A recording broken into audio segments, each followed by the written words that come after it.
Hey pioneers, welcome to episode number 450.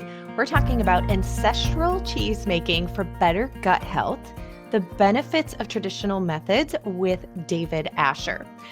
I am super excited for this episode. I have been waiting and had my questions for the ready, and this episode ended up being so fun. Not only did we dive into natural cheese making, and you will see where I get really excited. I learned something new that I can't wait to put into motion in my own kitchen.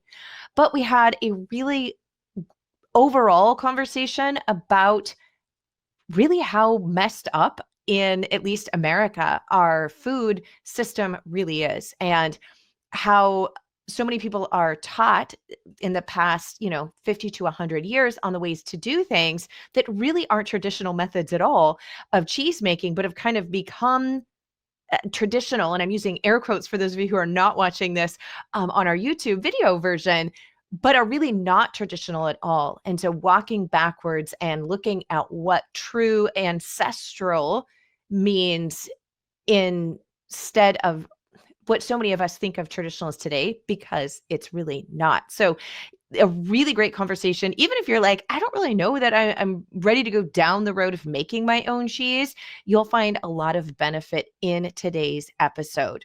Now, speaking of ancestral and traditional eating, preparing foods that are in season when it comes to our fruits and vegetables, and really even our dairy products, because historically, that wasn't something that was offered year round.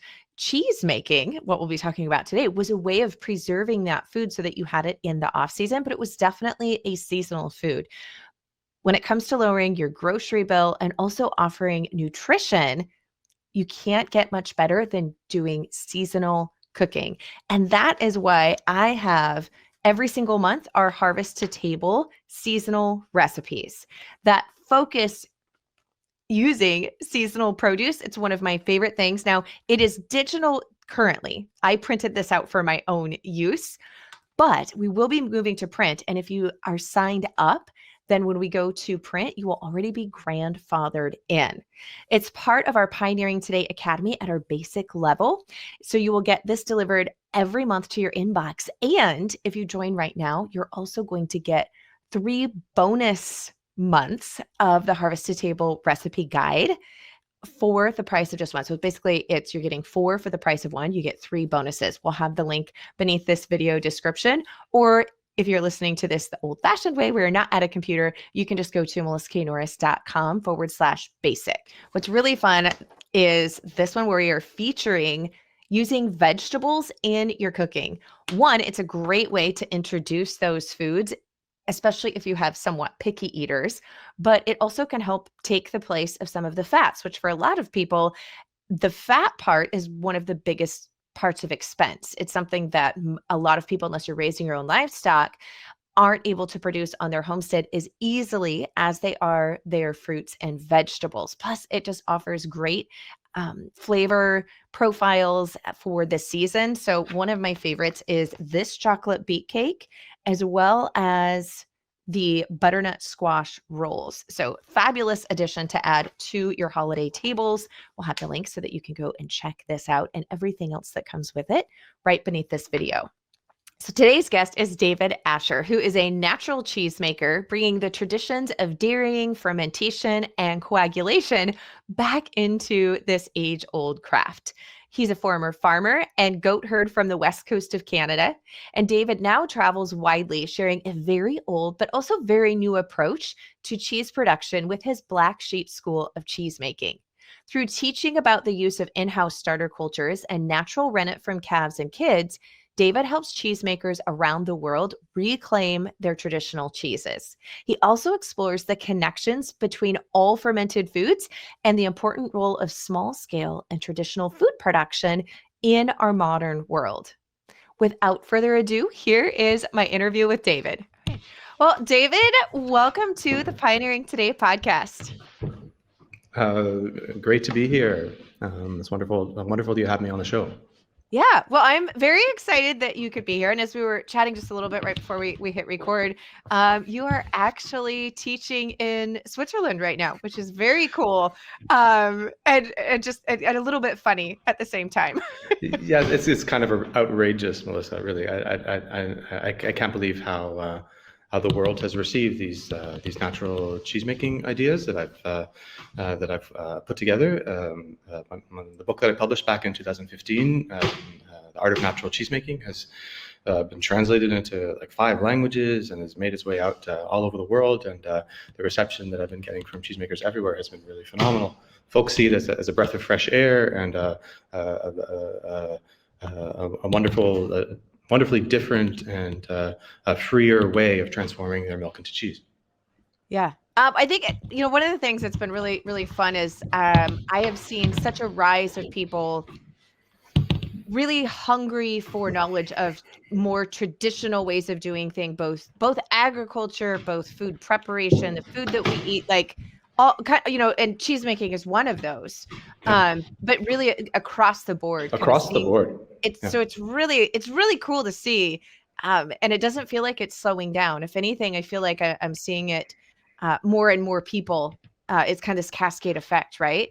So it's really fun to see happening. So what is natural cheese making in the juxtaposition as to way a lot of modern cheese is made this way? And really, most people have been taught how to make cheese like in the last 50 years. And then the benefits of using natural cheese making. All right, so natural cheesemaking is a vastly different approach to the standard way in which milk is transformed into cheese today. And in a typical cheese make, milk will be pasteurized first. The raw milk will be pasteurized, and then cheesemakers will add back into the milk freeze-dried starter cultures to help provide the microbes that help the milk transform into cheese. Cheesemakers will often use genetically modified enzymes to curdle their milk. They'll make the cheese in a very sterile environment, and they won't respect the milk. They won't respect the ancient traditions of cheesemaking, and the cheeses that are made are lacking in healthfulness and nourishment, and may actually be a danger to consume when milk isn't handled right. When milk isn't transformed into cheese in what I see as a natural way, what is an extraordinary nourishing food can transform into a poison. Industrially made cheese may be quite dangerous for us, and something we need to reconsider putting on our table. Unfortunately, most cheese made in North America is made with a more industrial approach. Mm-hmm. And this isn't just the case with cheese made in large factories by companies like Kraft, but it's also often the case, unfortunately, with a lot of cheese made on a small scale. Because there really is only like one established and approved way of transforming milk into cheese, and that is really the industrial way. And many small producers follow the industrial approach and pasteurize their milk and have the same freeze-dried starter cultures, the same synthetic rennets, and make cheese that isn't really much better than the average cheese in the supermarket. And what I propose is something vastly different, something that's more in touch with the ancient ways in which we transformed our milk into cheese, and that is.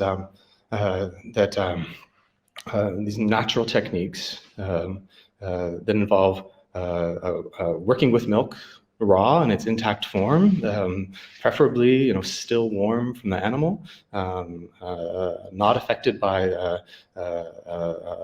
all these industrial processes that take away from milk's capacity to nourish and transform. It's natural cheesemaking to me is also working with natural starter culture that evolves from the milk itself.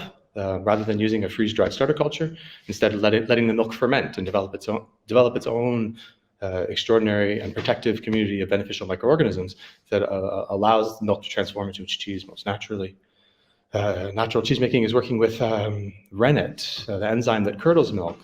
That's derived from the fourth stomach of young calves that have to be sacrificed, in part for this enzyme, this important milk coagulating enzyme, but also for their mother's milk, which we don't talk about often. But in order to have milk, we need to take the milk away from the young calves. Historically, those young calves were appreciated for other reasons. They were enjoyed as a milk-fed veal, and their stomachs were used to transform and preserve their mother's milk into cheese. And so natural cheesemaking encompasses these three ideas: that milk should be used fresh and raw, that it should be fermented with these natural starter cultures, that it should be curdled with a natural rennet, but also the cheese should be made with a sort of more traditional techniques that often involve the use of natural materials like clay, like wood, like straw, and copper, that naturally create the conditions that allow milk to evolve into cheese in its best way. Most cheese today is made in plastic, a very questionable material that comes from a questionable source, that is questionable in its environmental impact, and that may be and it's probably polluting both our environment and our bodies. And there's new research that's looking at how plastic makes its way into our bodies when we consume it, and it's kind of alarming. We really should be giving a second thought to how plastic is pervading our lives and our food production. And natural cheesemaking is making an effort to reclaim our natural materials, which are often forbidden in the dairy because they're considered dangerous. But what about plastic? Yeah. It is so interesting. I mean, just the conversation of raw milk alone, right? And we move like to the sterilization and to the point of plastic, like it's an improved thing and it's safety. And the reason that we pasteurize milk is for safety and sterilization and all of this, which there's a nuance of truth to a lot of things, but then you have where it's swung so far in one direction that it no longer makes sense. And a lot of people, that's why we're beginning to question it, so, and yes, microplastics and all of that. But when you like the sterilization thing, it's like, well, yes, you are killing what could be bad things that may be present, but is usually just because of poor animal husbandry, which most people who are advocates of, at least in my experience, of natural and regenerative and all of that are very big components for ethical and moral standards of caring for animals. And so they aren't in those type of conditions. But for our gut health and microbiome alone, when we're talking about industrial cheese making, and yes, it might be sterile and you might be using all this plastic and it kind of quote like meets all these check marks, but how much harm is it actually producing that is not spoken about in a lot of circles or discussed and is now kind of coming to, I mean, microplastics alone. Yes, the tubing in the dairies and then the plastic that the cheese is and housed in, and the presses are plastic and like, oh gosh. Yeah. It's really quite upsetting to see how far we've strayed.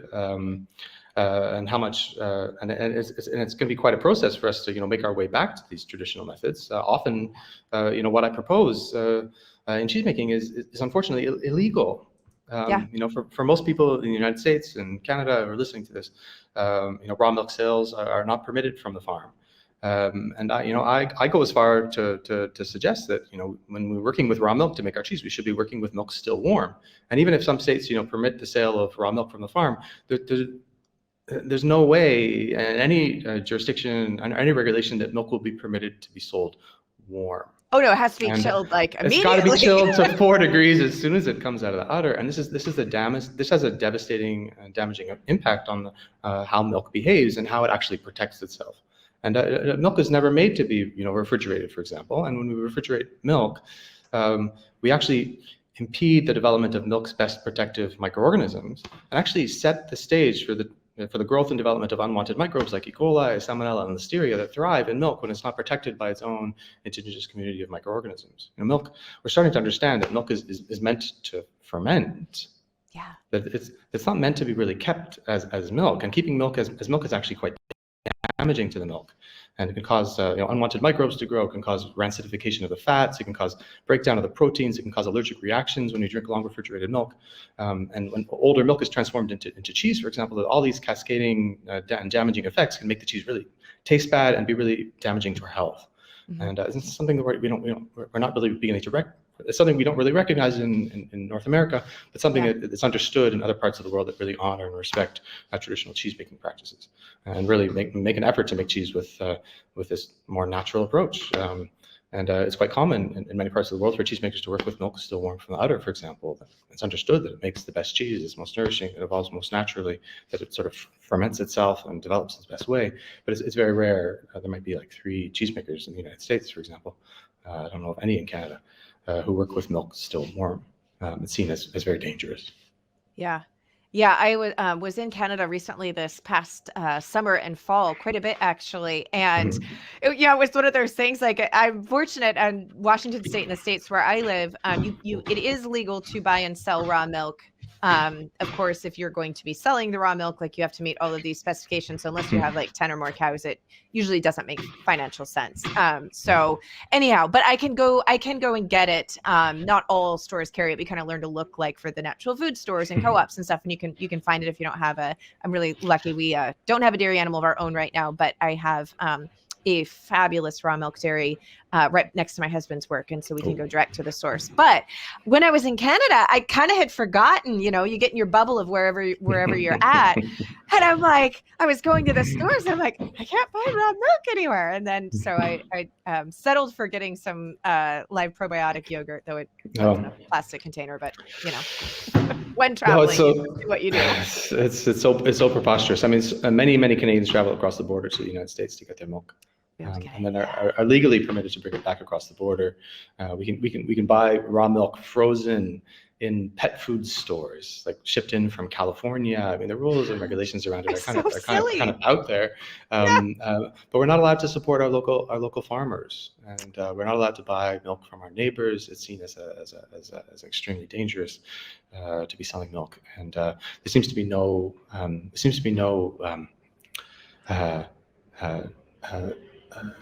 no allowances for permitting any sort of economy in small-scale dairy, and there's extremely powerful rules that prevent raw milk and raw milk cheeses from being sold in Canada. And I feel that rules and regulations that prevent the sale of raw milk, or that limit the sale of raw milk and raw milk cheeses, are rules that prevent small-scale sustainable agriculture.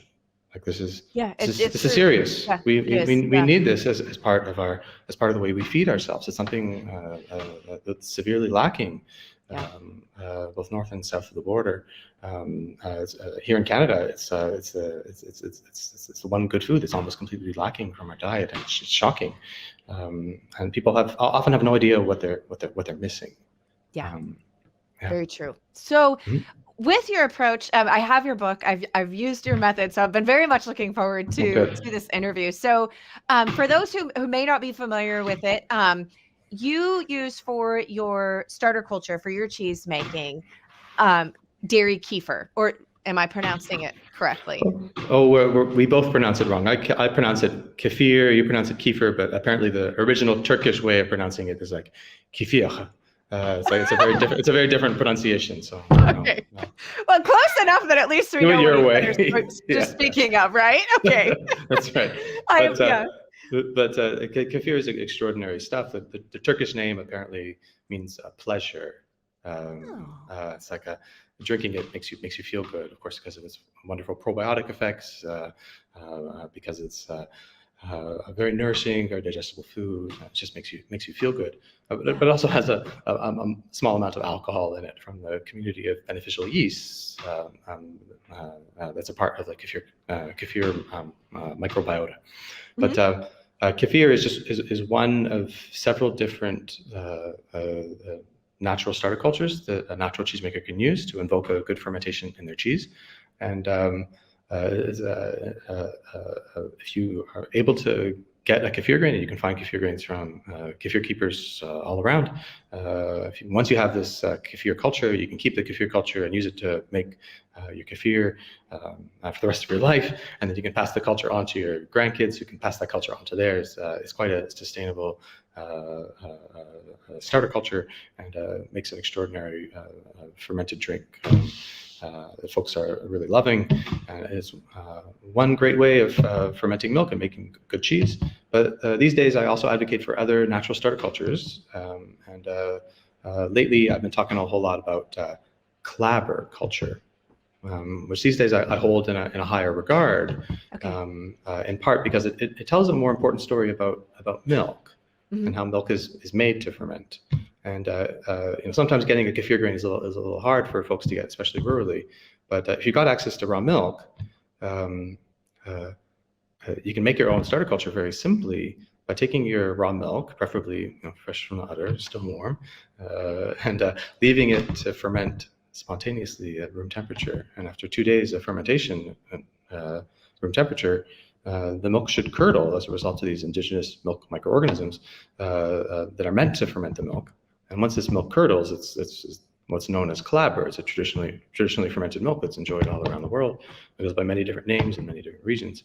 But you can take that Clabber and re-ferment it just like a sourdough starter culture. When you start feeding this culture, it gets better and better and better. And you can feed this culture on a daily basis just like your sourdough.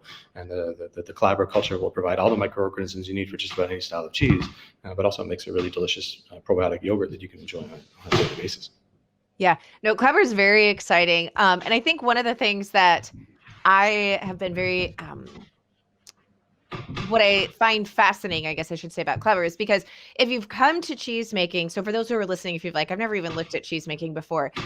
So typically if you're looking at more the modern industrialized, like where you're buying a freeze dried culture that's very specific to the types of cheese that you're going to be making, probably the easiest way would be you would be getting a thermophilic starter or a mesophilic. And so thermophilic is typically when the therm part should give it away. It's going to be at a warmer temperature, right? Yeah, it's a warmer temperature. It needs that warmer temperature. So it's recipes that you're going to be adding that culture when the milk has been heated to a specific temperature and maintained. And that's how it performs the best. Then you have your mesophilic varieties, and those are going to be where the milk doesn't have to be heated. So, like buttermilk, for example, is where I will use a mesophilic culture, etc. So that's kind of like your two broad, in a very broad sense, for it.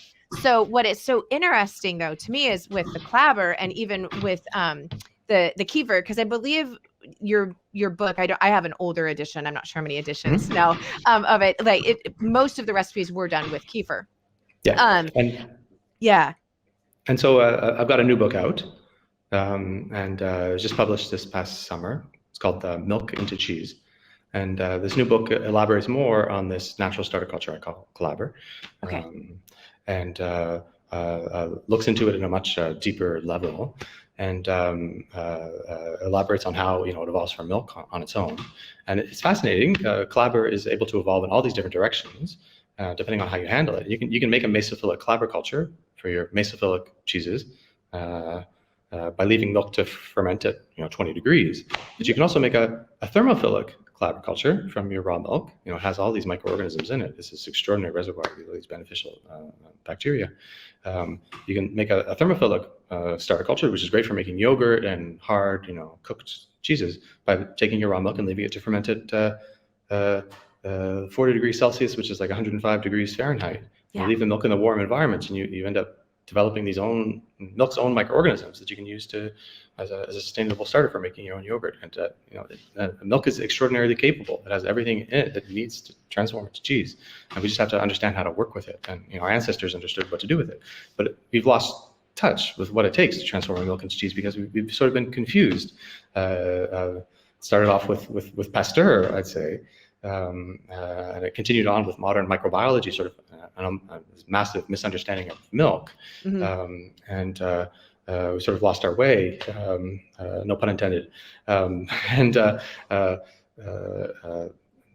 My work is intended to help reconnect people with this ancient way of transforming our milk. And the fermentation is one of the most extraordinary, delicious things that happens in cheese, and it happens an amazing natural way. It's sort of hard to believe how well it works, considering what we're taught about cheesemaking from the industrial perspective. I mean, everything that I teach in natural cheesemaking seems to contradict the industrial regimen. What I just love that it eliminates the necessity to have these different cultures, right? It's a freedom, really. It creates this vast freedom in what you can create Mhm. by understanding how to use these and just creating the environment for them to naturally occur in. It's Yeah, really, really fun.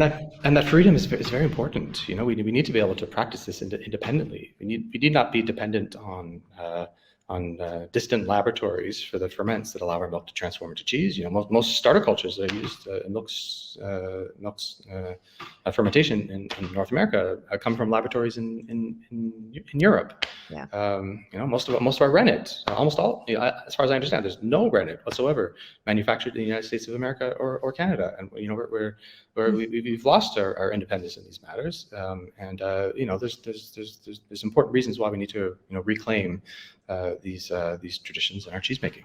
Yeah. We can do it all. We have the capacity. We've got milking animals.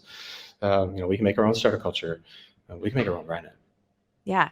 So I have a question for those who may still sadly live in an area where they can't get raw milk. Do you have to have raw milk to be successful? And if not, is there any type of milk that you recommend? Like obviously raw milk is the best. I think that we both are very clear on that. But if somebody's like, I really want to try cheesemaking, I don't have an outlet or I don't have a way that I can get raw milk. Is there anything that they can do to have some success? All right. So, you know, even if raw milk isn't legal in the place where you are, it's likely that there are people who are making good milk available to people in the community because there are farmers out there who really want to share this important food with their neighbors. And so you might be able to find it. You know, if you look out for it, and you talk to folks, and you ask around at farmers markets, you may be able to find it. And I think it's important to be making those connections and getting raw milk, even if our local governments aren't allowing it. I think you know sometimes the law doesn't necessarily represent the most ethical and best way that we should be living our lives, and sometimes we got to change things. But if you aren't able to get access to raw milk, natural cheesemaking is still within reach, and you can still work with pasteurized milk you can get from the store. But it's very important if you are buying commercial milk that you get milk that's minimally processed and as fresh as possible. And you should be seeking out milk that's low temperature pasteurized. Most milk sold in the grocery store, including certified organic milk, is high temperature, ultra pasteurized, and doesn't respond to the cheesemaking process because the milk is essentially destroyed by its processing and loses its capacity to transform in this important nourishing way. So you've got to seek out a milk, preferably from a small local producer. In most regions, you can find a small farmhouse milk producer that's often doing low temperature pasteurization and is selling milk that's also homogenized, so where the cream rises up to the top. And that's a sure sign that your milk is less processed. And that's really what you want to be seeking out, both for drinking and for cheesemaking. If you're able to find that sort of milk, and often you can find it in a local supermarket that sources from local farmers, you want to make sure the milk is as fresh as possible and hasn't been sitting around, because when milk sits, it's sort of it degrades, and you want to find out when the milk is delivered to your supermarket and pick it up the same day if you can. Make a special order so you have that a good milk when it arrives. And then you don't necessarily need raw milk to develop your own starter culture. Interestingly, you can use kefir as a starter culture, and when you put a kefir grain into pasteurized milk, the kefir grain essentially unpasteurizes the milk and returns to that pasteurized milk. The beneficial community of microorganisms is taken away by pasteurization. Or interestingly, you can also start a natural Clabber culture with a little bit of sourdough. And sourdough's microbial community is actually not that different from sour milk community. You can, okay, hold on. Walk me through this one. So, right? Big shocker here, right? You can actually use your sourdough in low VAT or low pasteurized milk and create a Clabber culture. Did I hear you right? Yeah. It goes both ways. You can take a Clabber culture and make a sourdough. I do this all the time. Yeah. And it works the other way as well. You can take your sour milk culture and turn it into a sourdough culture. And it takes a couple of feedings with fresh milk, but eventually the sour milk community evolves to become the sourdough community, and vice versa. And we tend to think that each of these fermented foods happens in its own box, but actually they're all very closely interrelated with each other. And I'm going to say it's not a stretch to say that the same microbial communities that help our sourdough rise actually help cheeses ripen. And the rinds that develop on some of our cheeses are actually the same fungi and yeast that cause our sourdough breads to rise in the oven. Okay, so Sorry, I'm just going to come circle back here and camp for a minute. Okay, Yeah. so I've got my sourdough starter. It's Yeah. active, all of that. I get my milk, and how much milk to start it? Like, how much sourdough starter am I putting in milk to like get this baby going? Yeah, take a spoonful of sourdough, put it in some fresh milk, and leave it to sit for 2 days. The milk will Okay. sour, the milk will curdle. Uh-huh. And then you can take a spoonful of that, put it into some fresh milk. Okay. Again, and that second batch will ferment and curdle much more quickly. It'll happen in 12 to 24 hours.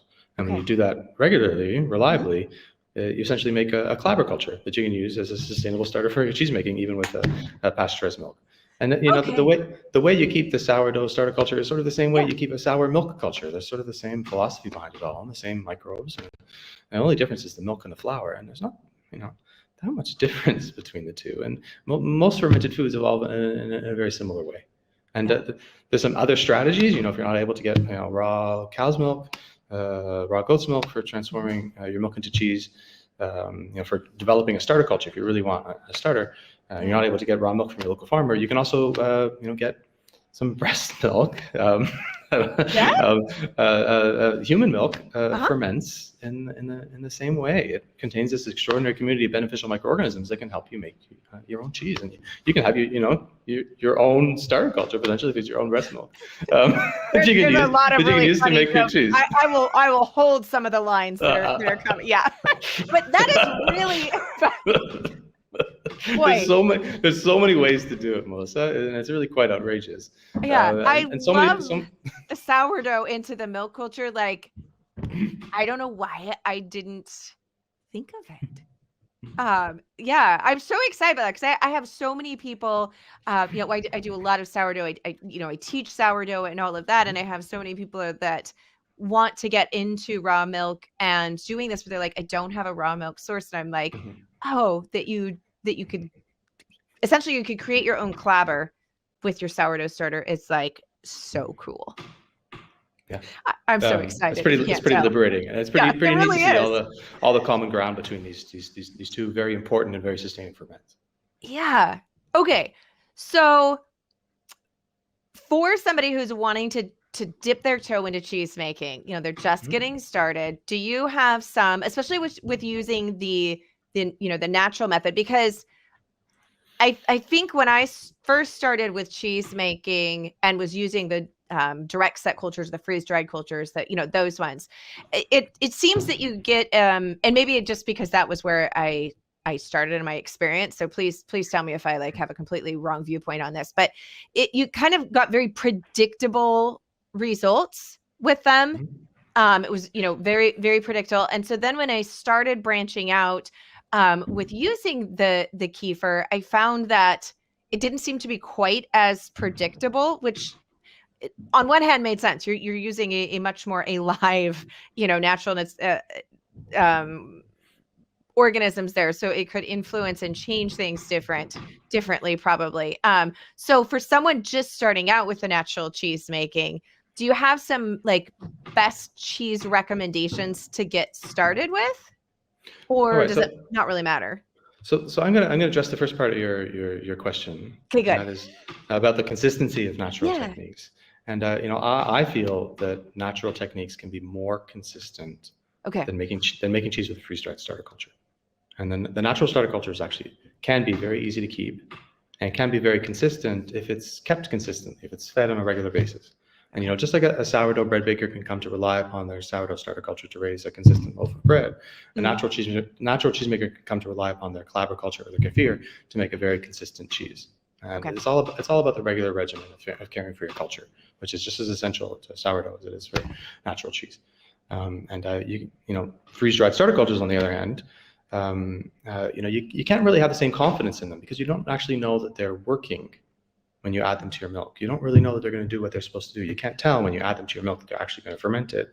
And you have to rely upon all these other tools to tell you that they're working. You have to use, pH meters, for example, to tell you that the milk is actually getting sour, to know that the culture is actually working. And often the culture doesn't work because there's all these problems that happen with freeze-dried starter cultures we don't talk about, like viruses that kill off the entire, population of these monocultures of microorganisms that natural starter cultures aren't susceptible to. So a natural starter culture like kefir, for example, has been around for 10,000 years.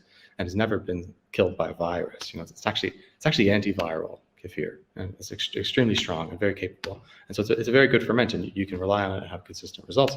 And that being said, if you want to start out making cheese, it's important that you get kind of used to making kefir and Clabber before you get going. And Okay. Kefir and Clabber on their own, they're not just starter cultures. They're delicious ferments that you can make and enjoy, and you can get into drinking them directly or using them for your smoothies or whatever. And once you're confident and happy with your kefir keeping, your Clabber making, you can then venture into cheese. And the first cheese I usually recommend people try is a softer cheeses like cream cheese or chev if you got goat's milk. And these are cheeses that don't take much involved work. You simply add your natural starter culture and a little bit of rennet to some fresh milk, and you leave it to ferment for 24 hours. Let it sour, and then let it curdle, and then scoop that curd into cheesecloth, let it drain a few hours, add some salt, and you've got fresh cream cheese. And it's like 3 or 4 little steps, and very little effort. You just wait, and the cheese is ready. And it's perfect for a beginner, but it's a cheese that even I, as an experienced cheesemaker, make on a regular basis because it's just so easy and so delicious. Yeah, and I have to say, just like sourdough, it's like sourdough bread has a different flavor profile. Like it has so much more flavor depth and all of those things. And so I have found that to be true when you're making cheeses with more natural methods, like using these natural starter cultures. Like there is flavor depth and nuance that I don't typically find with like store-bought cheese. So if you're a foodie, it's really fun. It's a whole new thing. Yeah. It's a whole other world of flavor, and it really reflects our attraction to the food. And the attraction to the food is there for a reason. We're attracted to natural cheese because it's good for us, and we're actually physically attracted to foods that are properly fermented and well made. Our bodies crave them because our bodies need them to work right. And good cheese actually nourishes us in an extraordinary way, and we're attracted to it because these great tastes reflect the nourishment that's in the food. Like the umami flavors of a well-made natural cheese come about from the breakdown of proteins into amino acids, which our bodies really crave and our bodies know are good. Yeah. So I have a question with the culture aspect, like using, obviously the natural culture with cheeses in comparison to using kind of modern techniques or freeze-dried cultures, etc. Do cheeses made using either the Clabber or the dairy kefir, do they store as long as cheeses made with more traditional, not traditional cultures? I should say, it's almost an oxymoron. I know, right? Or do they store longer, not as long, or is there really any difference as far as the shelf life, I guess, for lack of a better term there? So I find that cheeses made with natural methods evolve the way they're supposed to, and that can mean that a fresh cheese, for example, will change as you store it, because the natural techniques cultivate diverse microbial ecologies, including yeast, for example, and fungi, that naturally cause a cheese to change over time and cause it to ripen. And so a natural cheese contains these ripening cultures in it that turn that fresh cheese into an aged cheese in your fridge. And it's important to understand that cheese changes. Just like us, it ages. It can't stay young. It can't stay young forever. And natural cheese making allows the evolution of cheese from its fresh state to its aged state more effortlessly. Okay. And so these changes, we need to embrace them. Stopping cheese from aging is actually a challenging thing to do. And when you don't have the complete microbial ecology that allows cheese to age, cheese is actually susceptible to unwanted microbes growing on it, and the cheeses can fail. But when a cheese is made with more natural techniques, it's well protected and preserved against these unwanted microbes that can contaminate the cheese, and the cheese will change as a result of that. But it's nothing to be afraid of. It's the cheese aging. And I find cheeses age better with these natural techniques that have a more complete ecology. You tend to get better rind development on a cheese. You get better, fluffier camembert rinds, and more beautiful blue veins in your blue cheeses, and nicer, washed rinds on your washed rind cheeses, because these natural techniques, provide this extraordinary community of microorganisms. Whereas freeze-dried starter cultures, they don't necessarily work as well, and it's harder. It's actually harder to make cheese with them, and you need to have more sterile practices and follow the rule book more, and it can be challenging for a lot of home cheesemakers to bring into their world. Yeah. Well, and it's funny because I feel like too, at least in America, the states where I'm from, that typically when you go to like a just, I don't know, normal grocery store is even the right term, but a regular grocery store, kind of like a larger chain, etc., you don't usually even see cheeses with rinds. No. You know, I mean, like it's literally just like this block or rectangle wrapped in plastic. Like we don't even really see on an average basis, I feel like, true cheese. I mean, you don't see rind. Very rarely do you see wax. I mean, like, unless you're talking like those little Baby Bell things, but that's not really a wax. You know what I mean? Like, Yeah. so some of these just seem so foreign to folks that have never. So I think as you move into cheesemaking, if you're not used to seeing that and not understanding like that there are good molds, I mean, to your point, blue cheese, right? And then some of the rinds and stuff, like they're molds, but they're actually desirable. And in our modern food system, like we're like, oh gosh, like any bacteria, fungi is bad, but so not true. Yeah, it's amazing that we eat camembert and blue cheese at all in North America, considering our fear of fungi. Yeah. But these cheeses can be gateways for us to help us understand this important role that mold plays in ripening and preserving and protecting our cheeses. And the molds that grow in our cheese are in the same family as the yeast that raise our bread, and they actually have a similar transformative effect upon our foods. They make them better. They make them tastier. They make them evolve into what they're supposed to. And we near not fear them, because these protective rinds that grow on cheese when they're exposed to air, something we don't often let cheese do in North America. We keep the cheese enclosed in plastic or wax and stop this natural process from happening. This natural ecology that grows on the rinds of the cheese actually protects the cheese against unwanted fungi that come in from the environment, and break down the cheese and make it more flavorful and actually make it more nutritious and more attractive.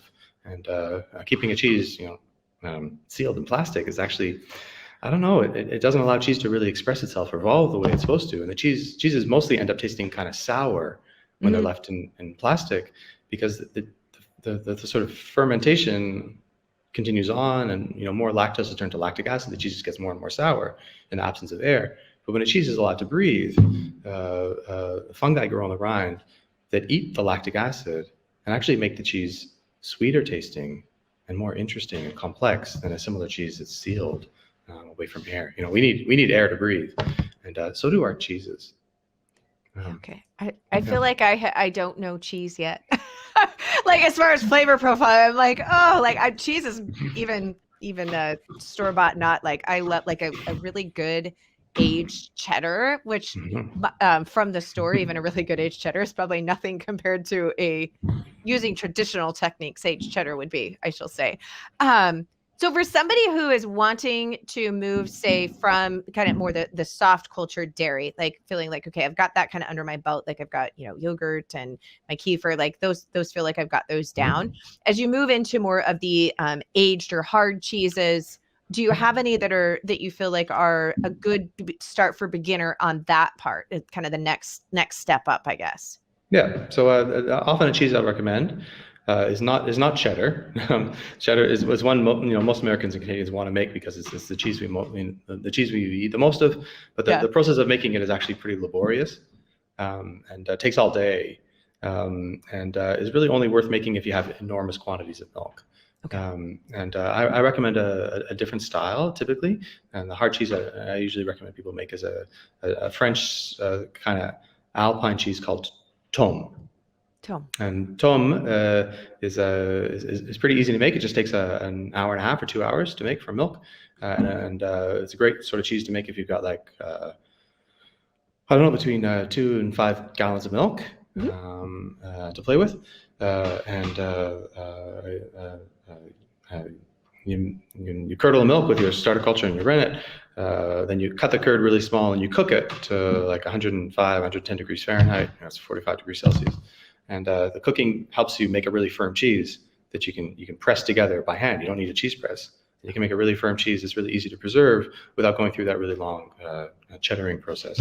And the tome, when it ages, is also a really great lesson in the sort of natural aging process, because the tome is made best when it's allowed to breathe, and when natural fungi, natural molds grow on its surface. And it's the natural mold that grows on the surface that makes the tome so delicious. And it's one of the most sought after cheeses in France, across Europe. But it's one that's not known in North America. There's only a handful of small producers who are making it.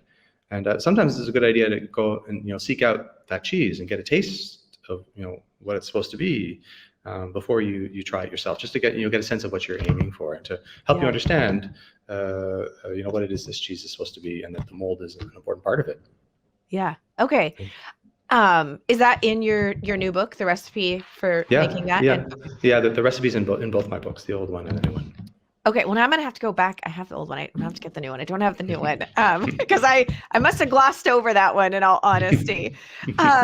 And so I love that you said that one does not require a press, because I know when I was first starting looking into making more of the aged or hard cheeses, right, that is something I'm like, oh, I don't know what press yet, or try making my own, variations of home ones. So for people starting on into their natural cheese making journey, do you have like must-have supplies to get started that you recommend at a very like minimal level for people just hopping in? Yeah, so a good pot, dedicated preferably to cheese making, so you don't get other tastes from other foods in your cheese. And I have like a small 1 gallon pot for making small batches of cheese, and then a 5 gallon pot for making my harder, bigger styles like tome. It's a good idea to have like a draining table you can use for draining your cheeses after you've made them, because you don't want to leave your cheeses sitting away. And so you can have a special space set up that helps keep the cheeses high and dry. It helps to have some cheese forms to give your cheeses their shape.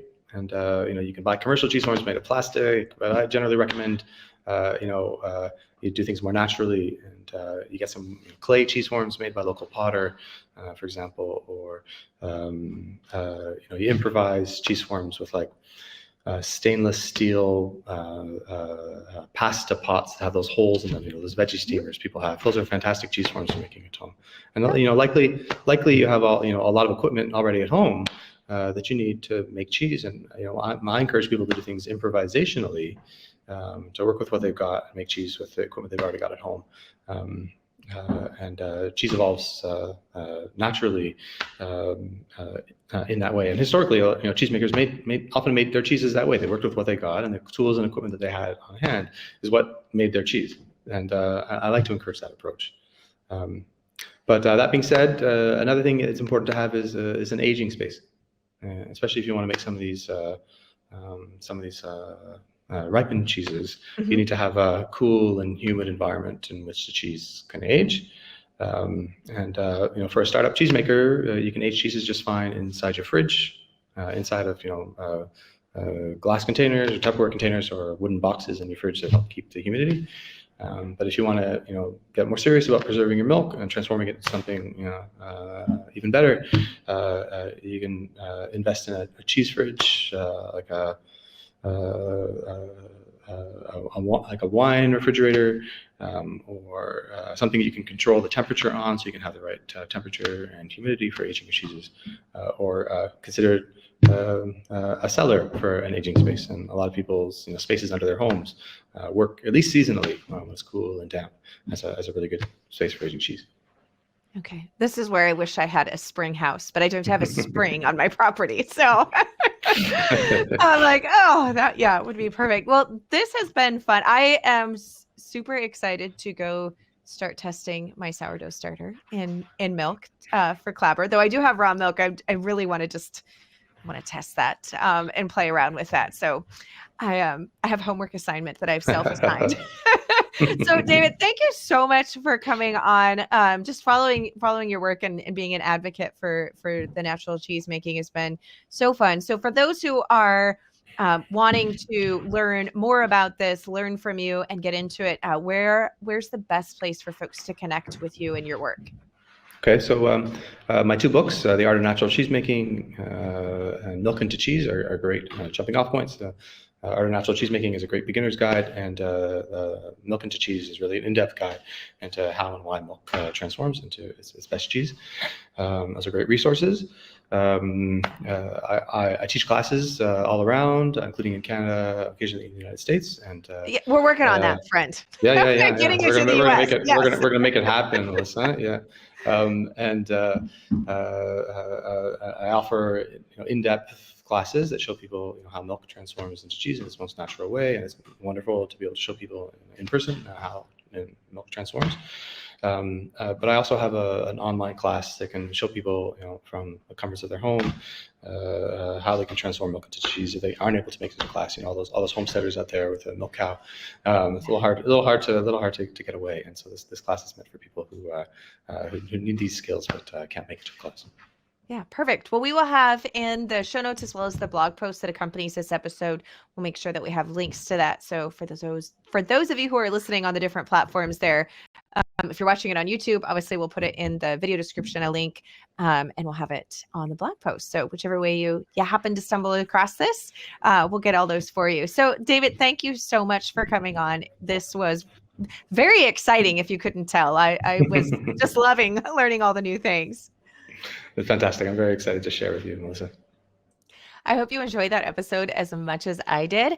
And we have all of this information at melissaknorris.com/450. That's just the number 450 because this is episode number 450.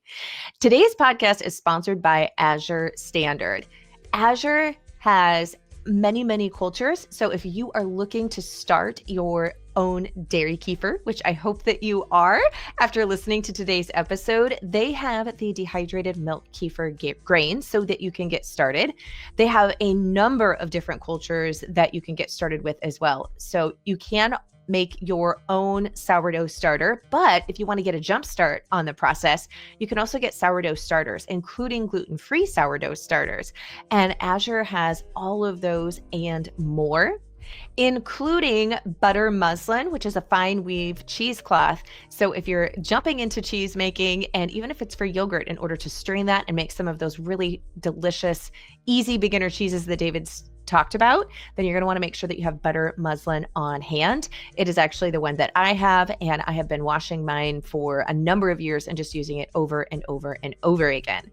Now, the great thing about Azure Standard is they have so many items for a traditional kitchen, not only from foods, but also from supplies to make those traditional foods yourself.